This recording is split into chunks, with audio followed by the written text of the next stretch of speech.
Hello বন্ধুরা, আজ বানাচ্ছি বাঁধাকপির রোল।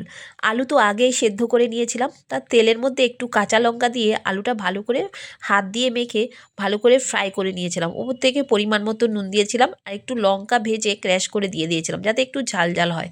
তা আলু সেদ্ধটা সাইডে রেখে দিয়ে এবার একটা বাটিতে হাফ কাপের মতো বেসন আর 2 চামচ সুজি, স্বাদ মতো নুন, একটু হলুদের গুঁড়ো, লঙ্কার গুঁড়ো দিয়ে অল্প অল্প জল দিয়ে বেসনের ব্যাটারটা ভালো করে মেখে নিলাম।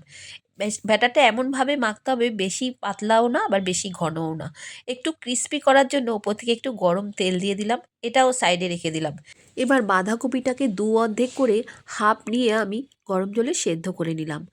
দেখো পাতাগুলো এমনি এমনিই খুলে যাচ্ছে, একদম নরম হয়ে গেছিলো পাতাগুলো, আর দেখতেও কিন্তু বেশ লাগছে। এবার ওই আলু সেদ্ধটাকে হাতের সাহায্যে রোল করে করে পাতার মধ্যে দিয়ে দিলাম। এইভাবে পাতার ওপর আলু সেদ্ধটা দিয়ে দিয়ে এইভাবে ক্রস করে করে পাতাগুলো এইভাবে আটকে দিলাম। এইভাবে রেখে দেখো আরেকটা তৈরি করে নিচ্ছি। পাতাটা একবার এই দিকে দিয়ে ক্রস করে এইভাবে আলুর সাথে লেগে যাচ্ছে পাতাটা সুন্দরভাবে। এইভাবে রেখে দিলাম। প্রত্যেকটা রোল আমি এখানে বানিয়ে নিলাম। তার বাঁধাকপির রোল তো প্রত্যেকটা রেডি করে নিয়েছি, এবার ভাজার পালা।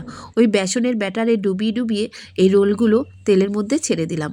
এইভাবে বাঁধাকপির পকোড়া করলে কিন্তু বেশ লাগবে নিরামিষের দিনে খেতে, ডালের সাথেও ভাল লাগবে আর এমনি চায়ের সাথে সস দিয়েও খেতে বেশ লাগবে। সে যাই হোক, আমি লাল লাল করে এপিট ওপিট করে প্রত্যেকটা পকোড়া ভেজে নিলাম। এই যে আরেকটা, এটা সিঙ্গেল দিলাম, এটা একটু বড় হয়েছে, বেশ ভালো লাগছে কিন্তু দেখতে। ভাজাও হয়ে গেছে। তো কেমন লাগলো আজকের ভিডিওটা? ভালো লাগলে ছোট্ট একটা কমেন্ট করে দিও। দেখা হচ্ছে আবার কোনো নেক্সট ভিডিওতে। ততক্ষণ সবাই ভালো থেকো, সুস্থ থেকো। তো সবাইকে জানাই নতুন বছরের অনেক শুভেচ্ছা ও ভালোবাসা।